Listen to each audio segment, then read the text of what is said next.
today.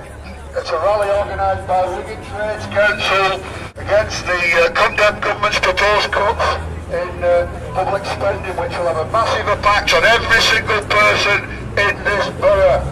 I think one of the problems that we haven't got thousands here today, as they may all over other countries such as France and Greece and so on, is because the real effects of these cuts have not yet started to bite.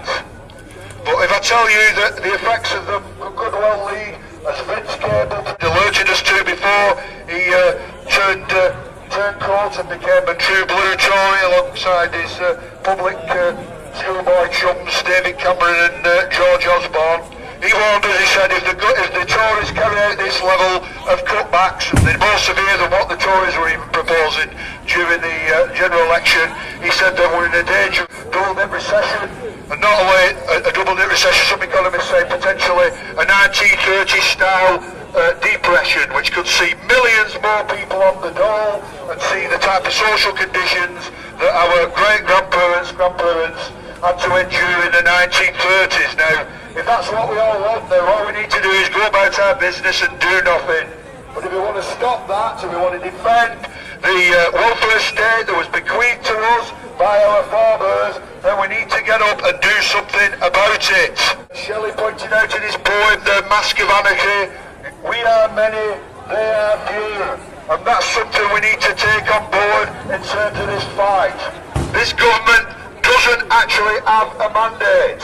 Not a single person in this country voted for this coalition. The Lib Dems, in fact, in the area where I live in Bolton West, what they said was vote Lib Dem to keep the Tories out. And lo and behold, not only did she come up and refer to the Labour candidates in the area, but her mates who did get elected got into bed with the Tories, abandoned things like abolishing tuition fees, which now we're told may well go up to £9,000 per annum in some places. So instead of abolishing student debt, what they are doing in fact will be increasing the debt up to maybe £27,000 just for tuition fees. Now, without a mandate, they're an illegitimate government, and we, as ordinary folk, and there's lots of people who didn't even bother voting, so they certainly didn't endorse what the government are doing.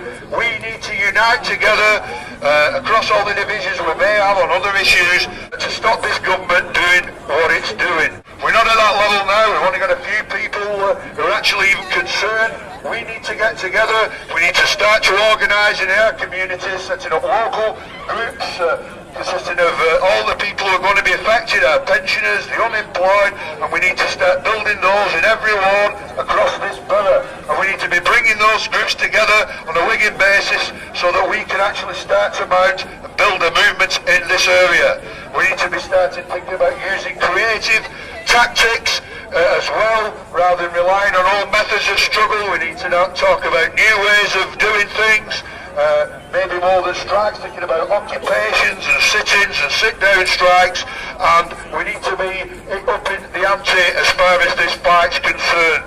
If we do nothing, one thing's for certain, we'll get nothing. If we don't mount a fight, defeat is inevitable. If we do fight, we might lose, but at the same time, only by fighting are we likely to win. And that's what we need to do in Wigan, and we need to do in every borough and every local authority area of this country.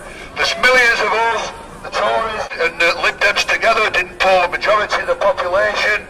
I would suggest they don't have the support of the population, and certainly as these cuts start to bite, they're going to have less and less as time goes on.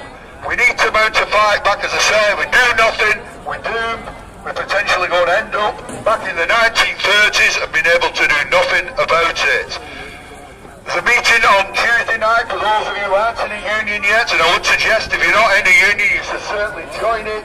And if you're in a union branch already, you should be coming along and getting involved in organisations such as the Trades Council, which I'm a delegate of, and we should be building that. But for those of you who are either unable to join a union, you should be joining with us in People Against Cuts on Tuesday night at the Anvil pub just behind the church here on Dawning Street, corner of the bus station, where we are beginning to organise people on a cross-community trade union basis, and any sympathetic political organisations as well. We've already got the support of the area's 4 MPs, which might surprise some people, but they said they fight supporting us, so we need to be involving them, and we also need to be involving all political parties and movements in this borough who say they're against these cuts. That's what we've got to fight. That's the main enemy of the people in this town, is the condemned government. We need to unite to fight it, and we need to unite as of now.